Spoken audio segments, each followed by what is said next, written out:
Afternoon সবাইকে।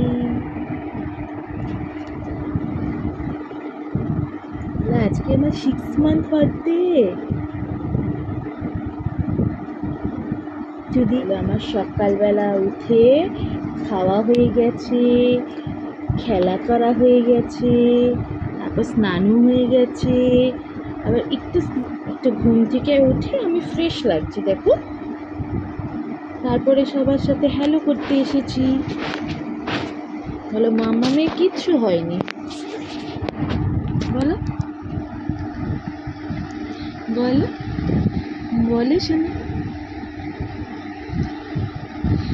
সকালবেলা উঠে এনাকে রেডি করতে করতে, এনাকে পরিষ্কার করে খাওয়াতে, সব কিছু করতে করতে এখন হয়ে গেছে বেলা প্রায় 12। না নিজের কিচ্ছু হয়েছে, স্নান খাওয়া কিছু হয়নি। তো যাই হোক, আজকে এনার দিন, এনাকে খুব সুন্দর লাগতে হবে। তো এনাকে ফিট করিয়ে, স্নান করিয়ে, ফ্রেশ করিয়ে, খেলে ধুলে, দেখো দুষ্টুমি দেখো।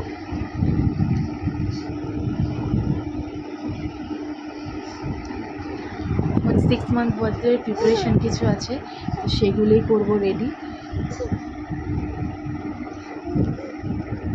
বলো 6 মান্থ বার্থডে প্রিপারেশন করতে হবে তো, হ্যাঁ সেগুলো রেডি করবে মাম্মাম পাপা, আর আমি একটু আবার ঘুমো করবো, তাই তো। আর ঘুমো হয়ে যাওয়ার পরে বিকেলবেলা কেক কাটিং হবে। হ্যাঁ এখানে এখানে এখানে বলে, এখানে বলে, হ্যাঁ বলে এবার একটুখানি আমি ঘুমো করি, বিকেলে দেখা হবে সবার সাথে কেক কাটিং করার সময়। বলো, বলে দাও, এই যে এই যে এই যে এখানে এখানে এদিকে তাকাও, এদিকে ক্যামেরার দিকে তাকিয়ে বলে দাও, টাটা করে দাও, বাই বাই বলে দাও, বাই বাই বলে সবাইকে, বাই বাই, বাই বাই সবাইকে, টাটা, হ্যাঁ বাই বাই।